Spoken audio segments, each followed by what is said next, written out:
Say cheese.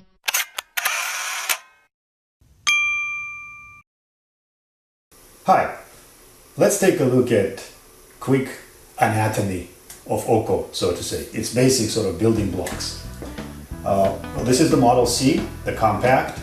We also have a stationary model, which is much bigger and it's not collapsible, whereas this one is. The Model S is designed for venues such as restaurants, family centers, museums, etc. Model C is primarily for a mobile operator and for taking from event to event fairly often. It comes with its own transportation box on wheels.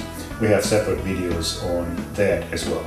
So the robot itself is plugged in right now, and I'm just going to take a quick look at its primary building blocks.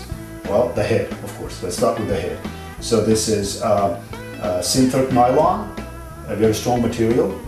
And inside here we have a DSLR and the sensors. We have multiple sensors here. I won't go into too many details in this introduction. Refer to your documentation for more details. The head can pan and tilt about 60 degrees. It's basically enough to cover the room. And from your software you have full control over the distances at which you want the OCCO robot to engage your audience. So we have a polycarbonate body that protects the screen that's behind. Polycarbonate is a great material, it's not going to crack, though you have to be careful about scratching because it's a relatively soft material that's easily scratched if you apply some abrasive material to it. That said, it's possible to repair, though it's not really that trivial. It's on a stand, as you can see. It's a monopod, it's a heavy-duty monopod that can be adjusted up or down. So if you are deploying this for primarily adults, then this is about the right height for an adult. You can go maybe a little bit higher. You don't want to shoot kind of people's chins, so maybe 10 centimeters or 4 inches higher would be a great height for an adult party. For kids, it can be at a much lower level. The base is on wheels, it's detachable. As you can see, I can easily move it around.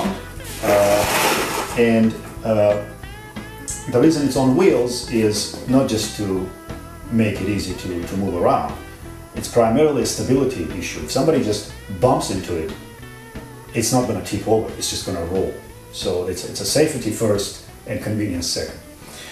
So behind the robot, we have on the back side, we have a door.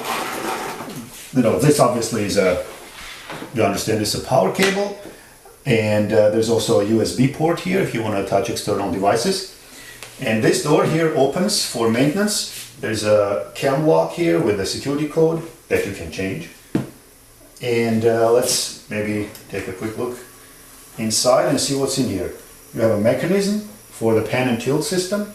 You have the OCCO control board, power supplies, and the PC.